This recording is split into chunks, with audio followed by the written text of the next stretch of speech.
Assalamualaikum anak-anak hebat kelas 11. Anak-anak, apakah kalian pernah memperhatikan rel kereta api? Ya, sambungan antar rel kereta api dibuat agak renggang.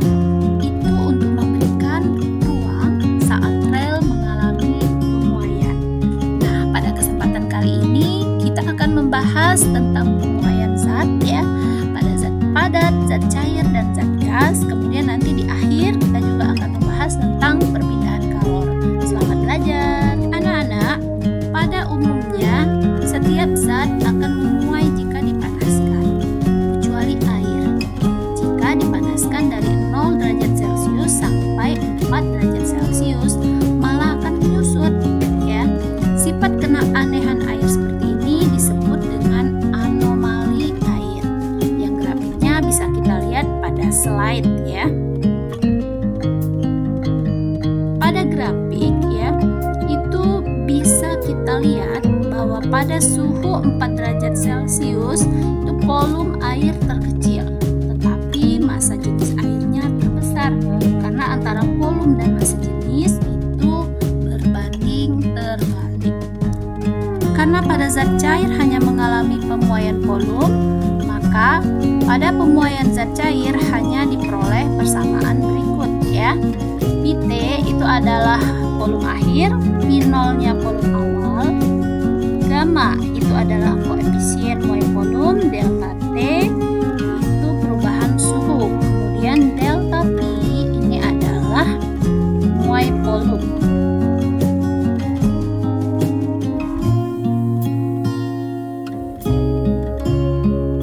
Anak-anak, pemuaian panjang disebut juga dengan pemuaian linier.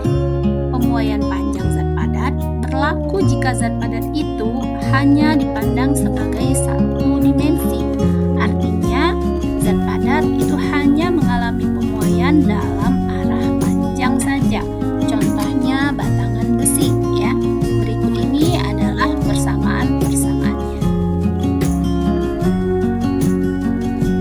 Jika zat padat tersebut mempunyai dua dimensi, artinya mempunyai panjang dan lebar, kemudian dipanasi, tentu saja anak-anak, baik panjang maupun lebarnya itu akan mengalami pemuaian, atau dengan kata lain, luas zat padat tersebut mengalami pemuaian.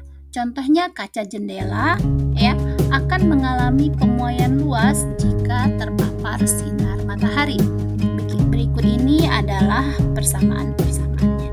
Zat padat yang mempunyai bentuk ruang jika dipanaskan akan mengalami pemuaian volume ya.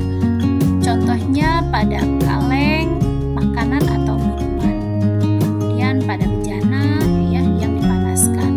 Berikut ini adalah persamaan-persamaannya. Jika gas dipanaskan, maka gas itu dapat mengalami pemuaian volume dan dapat juga terjadi pemuaian tekanan. Dengan demikian, maka pada pemuaian gas terdapat beberapa persamaan sesuai dengan proses pemanasannya. Jika gas dipanaskan, maka gas itu dapat mengalami pemuaian volume dan dapat juga terjadi pemuaian tekanan. Dengan demikian, maka pada pemuaian gas terdapat beberapa persamaan sesuai dengan proses pemanasannya. Pemuaian gas ada 3 ya. Kita bahas satu-satu. Yang pertama itu pemuaian volume pada tekanan tetap atau dikenal dengan istilah isobarik ya. Isobarik ini terjadi jika gas dipanaskan pada tekanan tetap, maka volume gas itu akan sebanding dengan suhu mutlak gas ya. Dan nanti akan didapatkan persamaan seperti itu. Yang kedua, pemuaian tekanan gas pada volume tetap atau dikenal dengan isohorik. Isohorik ini akan terjadi ya jika pemanasan terus-menerus itu dilakukan pada gas dalam ruang tertutup. Maka nanti yang akan terjadi tekanan gas itu sebanding dengan suhu mutlak dari gas tersebut. Contohnya pada alat ya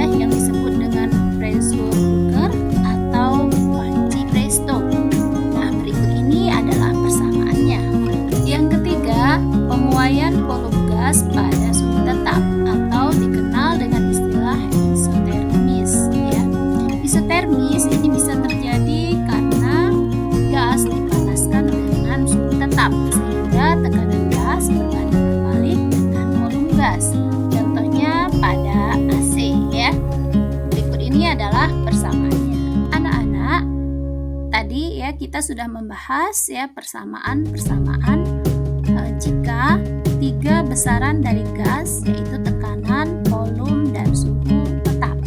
Nah, sekarang bagaimana jika 3 besaran itu berubah? Ya.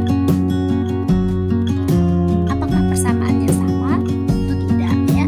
Jadi jika 3 besaran itu berubah, tekanan berubah, volume berubah, kemudian suhu juga berubah, maka kita menggunakan persamaan hukum Boyle dan Gay-Lussac. Berikut ini persamaannya. Baik, selanjutnya kita akan membahas perpindahan kalor ya. Perpindahan kalor atau panas itu dapat dibagi menjadi 3 jenis berdasarkan medium perantaranya, yaitu konduksi, konveksi, dan radiasi. Kita bahas satu-satu ya. Silakan disimak. Peristiwa perpindahan kalor melalui suatu zat tanpa disertai dengan perpindahan partikel-partikelnya disebut dengan konduksi.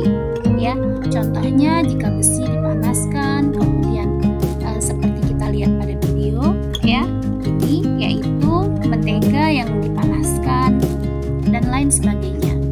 Berikut ini adalah persamaannya.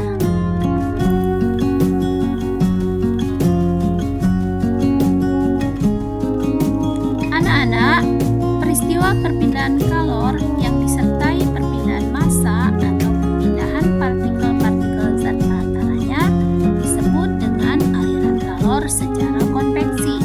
Contohnya jika kalian merebus air ya, maka akan terjadi aliran atau perpindahan kalor dari air yang panas di bagian bawah dengan air yang dingin di bagian atas wadah. Contoh lain itu ada seperti pada video ya, terjadinya angin darat dan angin laut. Berikut ini adalah persamaannya.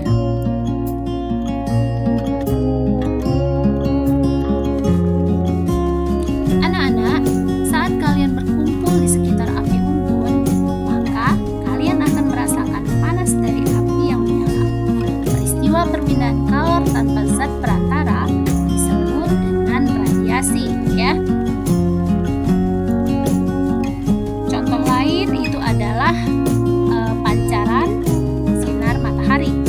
Berikut ini adalah persamaannya.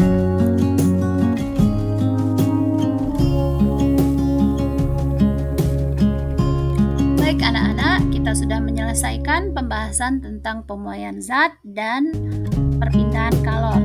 Nah, untuk mengecek pemahaman kalian, silahkan dikerjakan latihan soal berikut ini. Selamat mengerjakan. Wassalamualaikum warahmatullahi wabarakatuh.